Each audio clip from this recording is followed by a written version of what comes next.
Hello, everyone. I'm Miss Green, and I'll be the captain of this ship. Thank you all for allowing us to come into your homes and do what we do.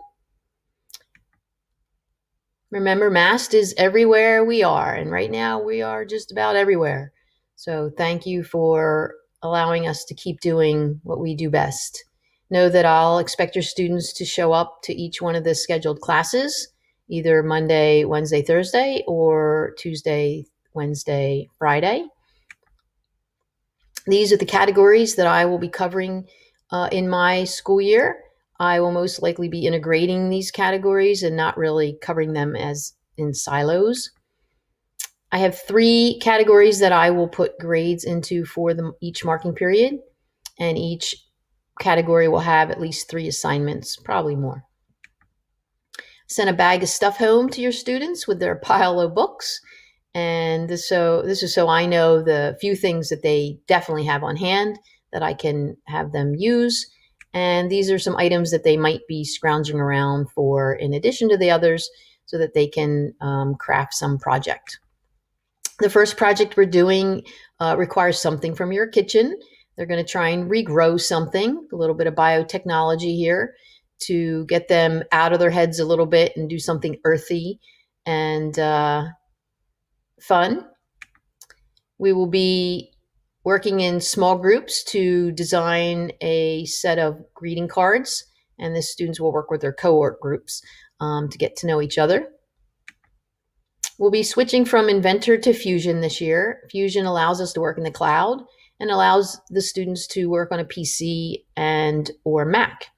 So that's one of the main reason actually for making the switch.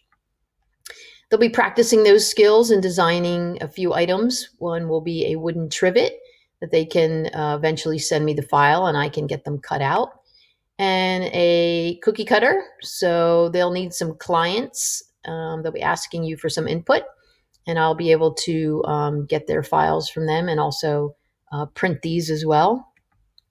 Here's some from the past.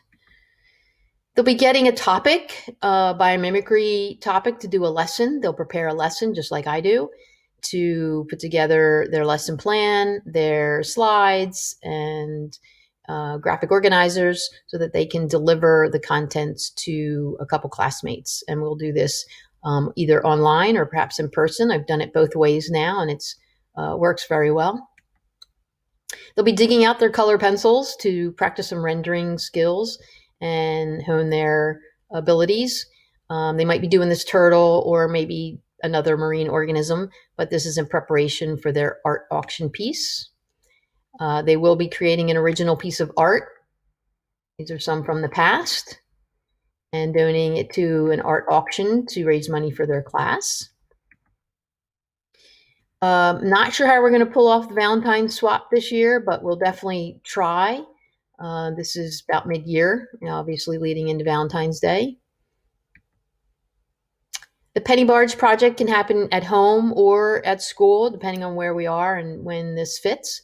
But they'll only need a few items to pull this off, and maybe 1,000 pennies. You might have a penny jar hanging around, or you might be able to get some pennies from the bank.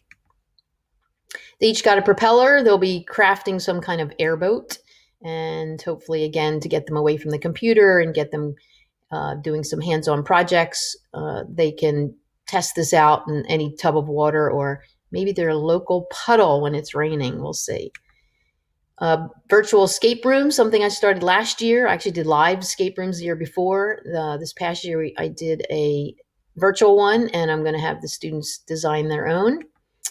And we will get into some programming and using Arduino.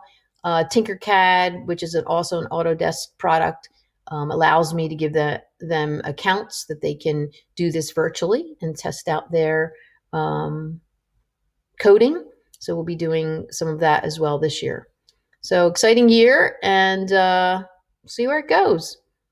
So thank you. And if you have any questions, you can always get a hold of me at the email here on the screen, and I will get back to you as quickly as possible. Thank you.